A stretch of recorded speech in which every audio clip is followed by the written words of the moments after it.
ये कहानी उस अघोरी की है जिसे लोग भले ही भुला चुके हों, लेकिन उसकी परछाई आज भी जंगल के उस हिस्से में जिंदा है। यह घटना 15 साल पहले की है।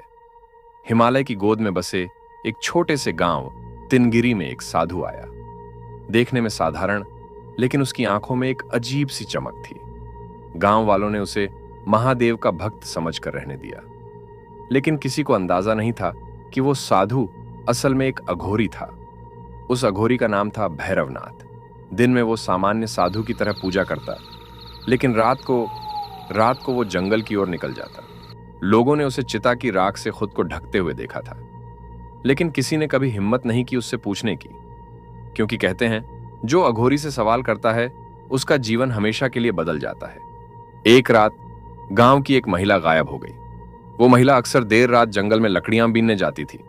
उसके पति ने बताया कि वो उस रात भी जंगल गई थी, लेकिन वापस नहीं लौटी। अगले दिन गांव वालों ने उसकी तलाश की। किसी को उसकी लाश तो नहीं मिली, लेकिन जंगल के एक कोने में राख का ढेर और खून के धब्बे मिले। गांव वालों का शक अब भैरवनाथ पर गहराने लगा, लेकिन उससे भिड़ने की हिम्मत किसी में नहीं थी। कुछ दिन तक सब शांत रहा, लेकिन फिर एक और घटना घटी। इस बार एक युवक गायब हो गया, और जब लोग उसे ढूंढने निकले तो भैरवनाथ को रात के अंधेरे में एक चिता के पास बैठा देखा। वो कुछ बड़बड़ा रहा था। गांव वालों ने दूर से देखा, लेकिन नजदीक जाने की हिम्मत किसी ने नहीं की। भैरवनाथ की ये हरकतें बढ़ने लगीं। गांव वालों ने तय किया कि अब उसे गांव से निकाल देना चाहिए, लेकिन जिस रात यह फैसला लिया गया, उसी रात गांव का सबसे बड़ा बूढ़ा अचानक मर गया। भैरवनाथ ने कहा, महादेव का आदेश है, मैं यहां से कहीं नहीं जाऊंगा।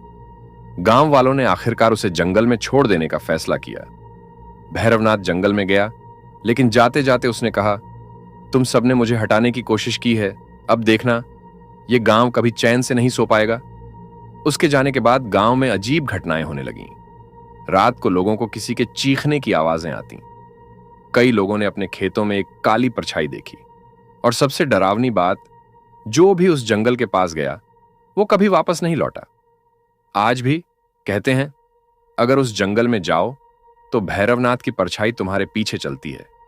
उसकी चीखें तुम्हारे कानों में गूंजती हैं, और अगर तुम्हें उसकी आंखों में झांकने का मौका मिले तो समझ लो तुम्हारा अंत निश्चित है।